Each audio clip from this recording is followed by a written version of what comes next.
Dahil sa mga kaalamang natuklasan ng mga manlalakbay tulad ni Christopher Columbus at Vasco da Gama, naging masigla ang mga Europeo sa pag-aaral ng astronomiya at nabigasyon. Isa na rito si Ferdinand Magellan, isang Portuges na navigator at nagkaroon ng mahalagang papel sa kasaysayan ng nabigasyon at lalo na ng Pilipinas. Ang kolonyalismo ay ang direktang pananakop ng makapangyarihang bansa sa mga mahihinang bansa para mapagsamantalahan ang mga yaman nito. Tinatawag na kolonyalismo ang pananakop ng isang bansa sa iba pang bansa upang palawakin ang teritoryo o nasyong sakop nito na kung saan pinagsasamantalahan ng nananakop na bansa ang mga yamang taglay ng nasakop na bansa. Natuklasan niya ang rutang patungong silangan sa pamamagitan ng paglalayag pakanluran.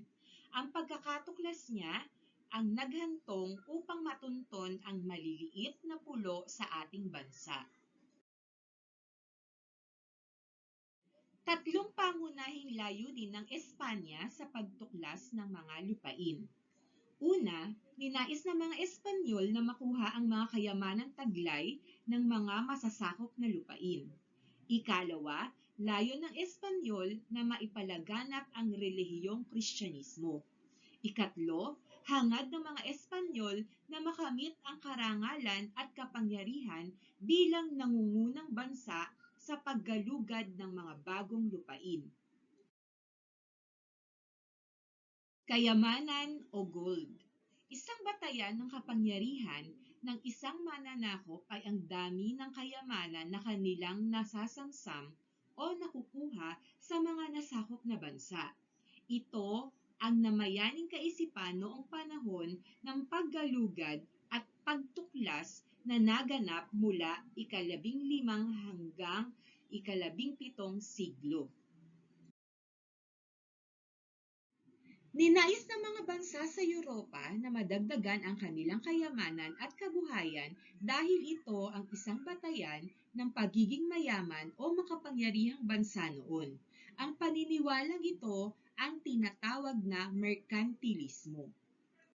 Lumaganap ang konseptong merkantilismo sa paniniwalang ang mga bansa ay mas malakas at mas magiging makapangyarihan kung magkakaroon ito ng maraming nalikom na kayamanan sa anyo ng mamahaling metal tulad ng ginto at pilak.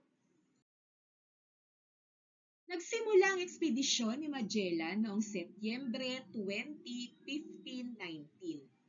Binigyan siya ng hari ng Spain ng 5 barko. Ito ay ang mga barkong Trinidad, Concepcion, San Antonio, Santiago, at Victoria.